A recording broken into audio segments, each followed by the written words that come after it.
नमस्कार, मैं हूं दीपक और आप देख रहे हैं डीएसके टॉक्स। आइए बात कर लेते हैं बिग बॉस सीजन 16 के सोलफुल एपिसोड की। नहीं, सोलफुल नहीं, साजिदफुल बोलूं तो ज़्यादा ठीक रहेगा। आपने इस एपिसोड में देख लिया कितना ज़बरदस्त बायस्ड अप्रोच है बिग बॉस का। साजिद खान को एक सीक्रेट भी बता दिया एंड साजिद खान को शालीन ने नॉमिनेट क्यों किया भाई साहब। यही नहीं, वो एक प्रियंका करके थी ना, उसने भी साजिद के बारे में कुछ बोला था कि पर्सनल लाइफ है तो बाहर कर लो ना, इधर गेम खेलना है तो गेम के तरीके से खेलो। तो आपने देखा कि साजिद खान के सपोर्ट में मेकर्स किस कदर उतर आए हैं। इसके बावजूद अगर सलमान खान और मेकर्स ये बोल दें कि नहीं, वहाँ पर भेदभाव नहीं होता है, सबको एक तरीके से ट्रीट किया जाता है, तो आपको मतलब एक यही मन करेगा कि चप्पल फेंक करके दो उस मेकर्स के थोबड़े के ऊपर। शायद मैं वापस उसी मोड में आ रहा हूँ धीरे धीरे, जिस मोड के लिए शायद मैं जाना चाहता हूँ। लेकिन ये जालिम दुनिया ऐसी है कि आपको वो काम करने ही नहीं देती जो काम आप करना चाहते हैं। मैं बड़े दिल से चाह रहा था कि मैं साजिद खान, निम्रत, इन सबको सपोर्ट करूँ, लेकिन ये कमबख्त के हमारे मेकर्स और ये सेलिब्रिटीज इमरती और सजीदी ये चाहते ही नहीं है कि मैं इन्हें सपोर्ट करूं। जिस तरीके से मेकर्स यहाँ साजिद को, निम्रत को और निम्रत का जो पूरा टीवी गैंग है ना, मतलब आप देख लीजिए, एक से बढ़कर एक लपड़ झंडे, स्पेशली वो शालीन। ये शालीन को तो मतलब मैं क्या ही बोलूं यार, ये एकदम चाची बन चुका है। एक दिन पहले चड्डी पहन के फूल खिला रहा था एंड इस एपिसोड में हमने देखा जिस कदर शालीन भनोट महिलाओं के मंडल के बीच में बैठ करके चाची पंती कर रहा है। If you are a man then behave like a man and play like a man. लेकिन ये जो शालीन है ये तो चाची पंती पर उतर आया है एंड कहीं ना कहीं नहीं, कहीं ना कहीं क्या, एकदम क्लियरली हमें दिखाई दे रहा है कि ये जो शालीन और वो जो ऋतिक की सस्ती कॉपी, ये सब निम्रत के पालतू पिल्ले बन चुके हैं, जो कि निम्रत की हाँ में हाँ मिलाने के लिए खड़े हो जाते हैं। और ये शालीन भनोट तो एक नंबर का गर्दुल्ला निकल रहा है यार। और ये शालीन जिस तरीके से टीना का भी सस्ता वकील बन गया और माया को खरी खोटी सुना रहा था, टीना के लिए तो एक बार भी नहीं बोला, टीना को तो एक शब्द नहीं बोला इसने शालीन ने कि हाँ टीना तू भी गलत है। जब बिग बॉस ने दंड दिया है, बर्तन अगर तू कर रही तो फिर बर्तन के आसपास का जो भी एरिया है, सिंक वगैरह, वो सब तू साफ करना, उसके लिए तो मान्या को बुला रही। तो जैसे यहाँ पर इस एपिसोड में बिग बॉस ने जो एक ऑब्जर्वेशन दिया है ना साजिद के सामने जब बात करके, एक पैटर्न, ये पैटर्न आपको क्लियरली दिखना चाहिए कि कैसे जो टीवी की जो लॉबी है ना, वो कैसे नॉन टीवी फेसेस को बाहर करने के लिए इन सब ने एक अलग ही इरादा बना लिया है या क्या कर लिया है। क्योंकि ये जो नॉमिनेशन हुआ है यहाँ पर, नॉमिनेशन में सारे नॉन टीवी फेसेस हैं, साजिद को छोड़ दें अगर हम तो वो एमसी स्टैन है, वो गौरी है, नागौरी, और वो क्या नाम है इसका, अर्चना। अर्चना तो कहीं नहीं जाने वाली क्योंकि वो कंटेंट इतना दे रही है, जिस तरीके से वो फसाद वगैरह क्रिएट करती है। हमने इस एपिसोड के स्टार्ट में देखा ही ना, कुछ पोहा चीला वगैरह बन रहा है। वो किचन टीम में नहीं है फिर भी उसको घुसना है इस एपिसोड के स्टार्ट जब होती है। तो चलो अपन भी शुरू से स्टेप बाय स्टेप चलते हैं। अक्सर क्या मैं केजीएफ की तरह कहानी में जंप मार जाता हूँ, आगे चला जाता हूँ, पीछे आ जाता हूँ। चलो आज स्टेप बाय स्टेप चलते हैं। तो एंथम बजता है, सारे कंटेस्टेंट उठ करके आते हैं। बिग बॉस का एंथम वगैरह होने के बाद जो डेली रूटीन होता है वही होना शुरू हो जाता है, जहां पर निम्रत और ये गौतम इसकी टांग खिंचाई करते हैं। अंकित, प्रियंका, दोस्ती है, प्यार है, क्या नहीं है। वहीं अब्दुल जो है वो साजिद खान के साथ अलग ही उनका जोकपंती वगैरह चलती रहती है। साजिद खान इस बंदे की टांग खिंचाई करता है या वाकई में साजिद खान के मन में अब्दुल के लिए रिस्पेक्ट है? I don't know, we don't know, even you don't know. Salman को शायद पता होगा क्योंकि सलमान तो अंतर्यामी ना, वो तो सब कुछ देख लेते हैं। इन बिटवीन हम देखते हैं कि किचन में अर्चना जो है वो वापस से फसाद वगैरह शुरू कर देती है और उसके बाद तकरीबन 20 मिनट तक वो निमरती चिल्लाती रहती है। शिव ठाकरे बीच में कूदता है, फिर शिव और शालीन का होने लगता है, फिर साजिद खान की एंट्री होती है, बीच में हम देखते हैं टीना दत्ता आ जाती है। सब के सब मतलब किचन पॉलिटिक्स। भाई ये तो एक्सपेक्टेड लाइंस पर ही चल रहा था ना सब कुछ, बट हाँ, एक्सपेक्ट द अनएक्सपेक्टेड हमने देखा एपिसोड के towards the end. Oh my God, मैं फिर से कहानी में एकदम से आगे चला गया, वापस आ जाता हूं। तो किचन पॉलिटिक्स वगैरह सब चलती रहती, जहां पर आपने गुटबंदी देख ली। एक जो गुट है छोटा सा जो बन चुका है, जहां पर मान्या है और अर्चना है और शिव है, ये तीन लोग थोड़ा एक अलग चल रहे हैं। बाकी तो लगभग सारे के सारे जो लोग हैं वो निम्रत की पूंछ बन करके उसके आगे पीछे घूम रहे हैं। निम्रत गलत है तब भी सब उसको ब्लाइंडली जस्टिफाई करते रहते हैं। खैर इन बिटवीन हम देखते हैं कि सुम्बुल और शालीन का कुछ अलग से शायद कुछ बॉन्डिंग वगैरह होगी, तो वो पूल में उठा करके फेंक देता है। ये सब मस्ती मजाक वगैरह चलता रहता है। वहीं हम देखते हैं कि टीना दत्ता और शिव जो उसकी टांग खिंचाई करते हैं अब्दुल की, और स्वयंवर टाइप की, या फिर तेरे को कैसी लड़की पसंद है, you like long hair girls, और इस तरह की ये सब चीज़ें मैं इसलिए हाईलाइट कर रहा हूँ क्योंकि भाई मुझे कुछ कमेंट भी आते हैं कि भाई आप एपिसोड के स्टार्ट से जो हुआ ना उसका रिपीट टेलीकास्ट करा करो। हालांकि मैं रिपीट टेलीकास्ट करने में ज़्यादा विश्वास रखता देखता नहीं हूँ क्योंकि मैं इंपॉर्टेंट चीज़ों को ही ज़्यादा पिक करता हूँ। बट ठीक है यार, ये चीज़ें भी बहुत इंपॉर्टेंट होती हैं कि किसने कितने प्लेट चावल खाए, या फिर किसने अपनी प्लेट धोई या नहीं धोई, या किसने किचन के जो बर्तन थे उसमें जूठा खाना छोड़ दिया। हालांकि ये जो पॉइंट्स होते हैं ना, ये काफ़ी चिंदी पिंदी पॉइंट्स होते हैं, मैं ज़्यादातर समय इन चीज़ों को अवॉइड और इग्नोर ही करता हूँ। लेकिन अब इन चीज़ों पर ध्यान देना ज़रूरी होगा, बिकॉज सब्सक्राइबर्स भी तो बढ़ाने हैं भाई। इसलिए मैं भी बाकी लोगों की तरह एपिसोड की स्टार्ट में किसने नाइट सूट पहना था, किसने गाउन पहनी थी, कौन शॉर्ट में नाच रहा था, किसने चाय बनाई, किसने चाय की पत्ती छोड़ दी, कौन पोहा खाना चाहता था, किसने ब्रश करा, किसने ब्रश नहीं करा, कौन वहाँ कमोड साफ करने गया, कौन साफ नहीं करने गया, किसने सिंक में बर्तन के साथ साथ जूठा खाना भी छोड़ दिया। भाई ये जो चीज़ें होती हैं ना, ये तो एक बेसिक मैनर्स होता है। क्या ये जो सेलिब्रिटी जो कि so called TV actor actresses हैं जिन्हें करोड़ों रुपए मिल रहे हैं, क्या अपने घर में भी ये ऐसे ही गंदगी करते हैं क्या? कि जैसे कि खाना खाया फिर आधा खाना वो सिंक में डाल दिया, चाय की पत्ती ऐसे पटक दी। कुछ एक बेसिक मैनर्स होते हैं जो कि परिवार सिखाता है, फैमिली अपब्रिंगिंग जिसे हम बोलते हैं। तो यहाँ पर ये जो कंटेस्टेंट है या तो जानबूझ करके ये गंदगी करते हैं सो दैट इश्यूज क्रिएट हो, फिर उसके ऊपर लोग 3-3 4-4 घंटे डिबेट करें कि बताओ सिंक उसको साफ करनी चाहिए थी या नहीं करनी चाहिए थी, या फिर उसने सिंक साफ करके गलती कर दी। बताइए, आप भी जुड़िए, आप भी जुड़िए, आप भी जुड़िए। आपको क्या लगता है कि पोहा बनना था या फिर चीला बनना था? अच्छा, अब आप बताइए कि क्या ये जो शिव ठाकरे ने जो निम्रत को वहां से बुलाया कि वहां मत बात करो, इधर बात करो, उसके ऊपर निम्रत जो भड़की, क्या वो भड़कना सही था? अच्छा आप बताइए, क्या शालीन सही था वहां पर? अच्छा आप बताइए, जिस तरह सुंबुल को पानी में उठा करके फेंक दिया, क्या ये सही था? क्या ये हिंसा के दायरे में नहीं आता? नहीं आता, बिल्कुल नहीं आता, क्योंकि ये मस्ती मजाक के माहौल में चल रही थी। अच्छा ये सारी चीजें हो गई, क्या आपको लगता है कि अब्दू सॉरी, प्लीज मुझे माफ करना, क्योंकि अभी तक क्या है कि कुछ कंटेस्टेंट के नाम में अभी भी कंफ्यूजन है थोड़ा सा। तो आपको क्या लगता है कि अब्दू का स्वयंवर वगैरह सही है या फिर गलत है, या फिर अब्दू और साजिद को एक स्पेशल चीज के लिए यहां पर लाया गया है, इसलिए मेकर्स इनको बहुत ज्यादा दिखाते भी हैं, और कहीं ना कहीं इनको एक इंपॉर्टेंट काम या फिर एक सर्टेन नंबर ऑफ डेज तक इनको डेफिनेटली रखा जाएगा? आपको क्या लगता है? चलो डिबेट करते हैं, पार्लियामेंट घेर लेते हैं, संसद बना लेते हैं, चलो चलो चलो करके। तो इस तरह की चीज़ें ना मुझे थोड़ी कम पसंद आती हैं, इसलिए मैं इस तरह के टॉपिक जो चिंदी-पिंदी होते हैं ना, उनको अवॉइड कर देता हूँ। ख़ैर यहाँ पर इम्पोर्टेंट जो टॉपिक था, एक तो टॉपिक ये था कि अंकित और जो प्रियंका हैं वो दोस्त हैं, बॉयफ्रेंड है, तो जहाँ पर अंकित बोल देता है नहीं यार ऐसा कुछ नहीं, हम बहुत सॉर्टेड हैं, ये है। सॉर्टेड हो भाई, तो बाहर जो हैशटैग चल रहा है प्रियांकित, वो क्या है? अक्सर हम देखते हैं कि बिग बॉस के अंदर जब कंटेस्टेंट जाते हैं तब उनके हैशटैग बनते हैं, लेकिन अभी तो बाहर पहले हैशटैग बन गया, कंटेस्टेंट बाद में अंदर आए। वहीं साजिद खान को कितना वीआईपी ट्रीटमेंट दिया जा रहा है, हर फ्रेम में हर सीन में साजिद खान आ ही जाता है। और साजिद खान से शिव ठाकरे को मतलब क्या मिलने वाला? बाहर कोई डील हुई क्या? साजिद सर हमने एक छोटा सा आर्ग्यूमेंट, पानीपत की छोटी सी लड़ाई हमने तब भी देखी, जहां पर शिव ठाकरे साजिद की जो प्लेट है वो धोने चला जाता है, इसके ऊपर निम्रत भड़क जाती है, फिर शालीन भनोट जो है वो तो निम्रत की पूछ है, सस्ता वकील है, वो पीछे पीछे आ जाता है, फिर मान्या और इसके अर्चना के सामने शिव अपना पक्ष रखता है, फिर साजिद खान आ जाता है। ये रिपीट टेलीकास्ट करना जरूरी होता है भाई साहब, बहुत ज़्यादा जरूरी होता है, क्योंकि इन्हीं चीज़ों के ऊपर लोग 3-3 4-4 घंटे डिबेट करते हैं। खैर ये सब चीज़ें होती है, फिर नॉमिनेशन की प्रक्रिया शुरू हो जाती है, जहां पर जैसा कि बिग बॉस ने ऑलरेडी अपने एक ऑब्जर्वेशन में बाद में बताया, मैं फिर से यार आगे पहुंच गया, वापस आ जाता हूं। तो ये नॉमिनेशन की प्रक्रिया जो थी ये मुझे काफ़ी अच्छी लगी, क्योंकि बिग बॉस ने यहाँ पर कड़े शब्दों में बहुत सारी बातें कही, जो अक्सर मैं भी कहता रहता हूँ। जैसे बिग बॉस के खुद के शब्दों में ही, बिग बॉस अपनी प्रथा को बदल रहे हैं, हमने पहले एंथम बदल दिया, अब हम नॉमिनेशन की जो प्रक्रिया होती है ना, इसका तरीका बदलेंगे। आपको कोई रीजनिंग नहीं देनी है, कोई ढोंग, कोई फालतूपंती चीजें नहीं करनी है। रियली बिग बॉस, तुमको ढोंग और फालतूपंती की चिंता होने लग गई है? पिछले सीजन तक क्या सो रहे थे क्या? इनफैक्ट इस एपिसोड में जो स्टार्ट का आधा घंटा था वो ढोंग नहीं था क्या? वो फालतूपंती नहीं थी क्या? अच्छा फालतूपंती नहीं थी, क्योंकि वहां पर निम्रत की लीडरशिप क्वालिटीज दिखानी थी, निम्रत को स्क्रीन टाइम दिलवाना था, प्रियांकित हैशटैग के ऊपर फोकस दिलवाना था, और साथ ही साथ स्क्रीन टाइम के साथ साथ अटमोस्ट इंपॉर्टेंस दिलवानी थी साजिद खान को, और उनके साथ बिठा देना था अब्दू को।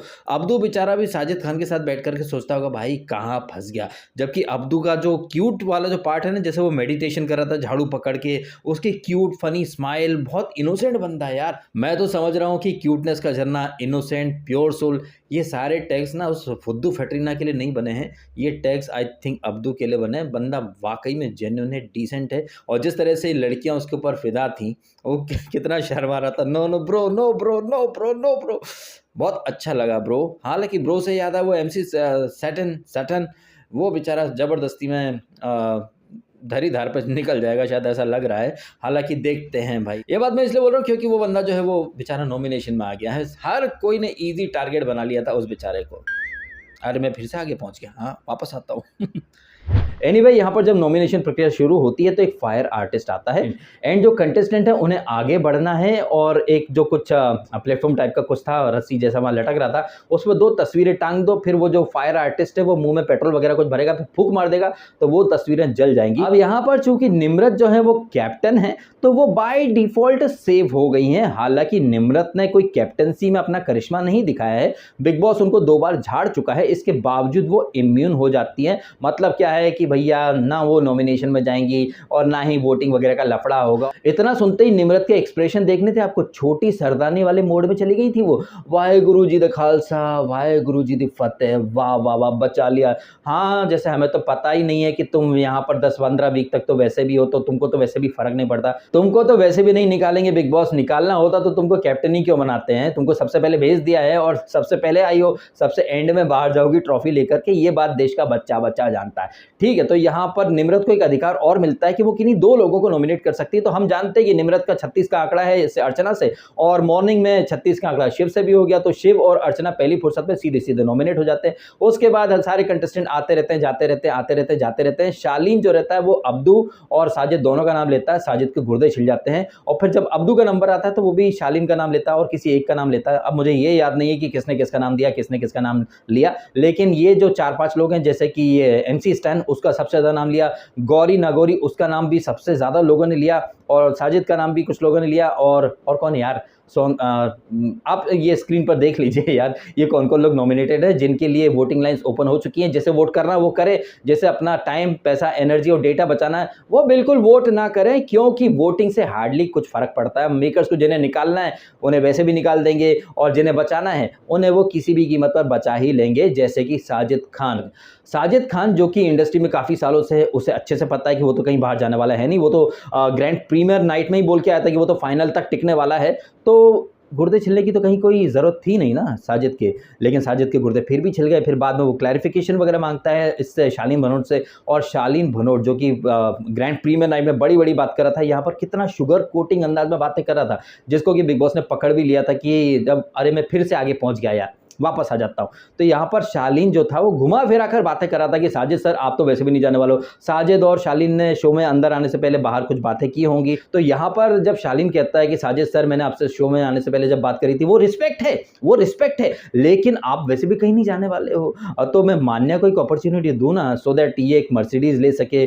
और जितने दिन ज़्यादा रहेगी उतना ज़्यादा इसका पैसा भी बन जाएगा और इसे अपॉर्चुनिटीज़ मिलेगी। थॉट प्रोसेस अच्छा था शालीन का, लेकिन जो असल बात है ना वो शालीन कह नहीं पा रहा था। और असल बात ये थी कि साजिद भाई आप तो फराह खान के भाई हो, और सलमान खान तो आपके लिए रेड कारपेट बिछा चुके हैं, आपकी तो इतनी चलती कलर्स में हम निकल जाएंगे, लेकिन आप कभी नहीं निकलोगे, और आप तो वैसे भी यहाँ पर जीतने थोड़ी आए हो, आप यहाँ पर किस मिशन से आए हो ये तो बात देश का बच्चा बच्चा जानता है। ये सारी बातें शालीन की आंखों में चेहरे पर दिखाई दे रही थी। शालीन भी जानता है कि साजिद खान यहाँ क्यों आया है, लेकिन शालीन भनोट को वहां पर डिप्लोमेसी दिखानी थी, शुगर कोटिंग बातें करनी थी, तो यहाँ पर साजिद के गुर्दे छिल गए। और इसी बारे में आई थिंक प्रियंका चहार भी उससे किससे अंकित से बात कर रही थी साजिद के बारे में कि इतना क्या पर्सनल लेना, इतना क्या, अगर बाहर जो था रिलेशन वो बाहर रखना था, यहाँ पर गेम खेलो ना, गेम के पॉइंट ऑफ व्यू से। तो साजिद खान जो है उसका एक दोगलापन हमें देखने को मिल गया है। एक तरफ साजिद खान बड़ी बड़ी बातें करता है, बड़े बन जाओ, बी द एल्डर वन, और इस तरह की बातें हमने कल के एपिसोड में देखी थी ना, जब ये गौतम और MC स्टार का झगड़ा होता है, जहां वो 20 रुपये लेकर के झगड़ा सॉल्व करा देता है। तो एक तरफ तो साजिद खान बड़ी बड़ी बातें करता है, बड़ा दिल दिखाता है, वहीं दूसरी तरफ यही साजिद खान एक नॉमिनेशन में आकर इसकी फटके फलावर हो जाती है, और वो भी फर्जी नॉमिनेशन, उसे भी पता ये जाने वाला है नहीं, तो इतना क्या बातों को दिल पर लेना। आप अब्दू से सीखो ना, उसको भी तो नॉमिनेट करा, लेकिन उसने क्या लेट गो कर दिया चीजों को। वो बंदा सबसे सॉर्टेड है, तो वो जब जैसे टीना या लड़कियां उसके पीछे भगती है, तो वो बहुत ही उसकी थॉट प्रोसेस बहुत ज्यादा क्लियर है। मैं तो यही इमेजिन कर रहा था कि अगर अब्दू की जगह खुद्दू फटरीना होती और गौतम गुलाटी या फिर कार्तिक दोनों आ जाते, तो वो दोनों हाथों में लड्डू ले लेती। ऐसे ही यहाँ पर अब्दू को ये टीना अर्चना बार बार रिझाते रहते हैं, लेकिन no bro, you are cute. बंदा एक्चुअली में काफ़ी ज़्यादा क्यूट है। हालांकि उसको शालीन ने नॉमिनेट कर दिया, क्या सोच करके नॉमिनेट करा?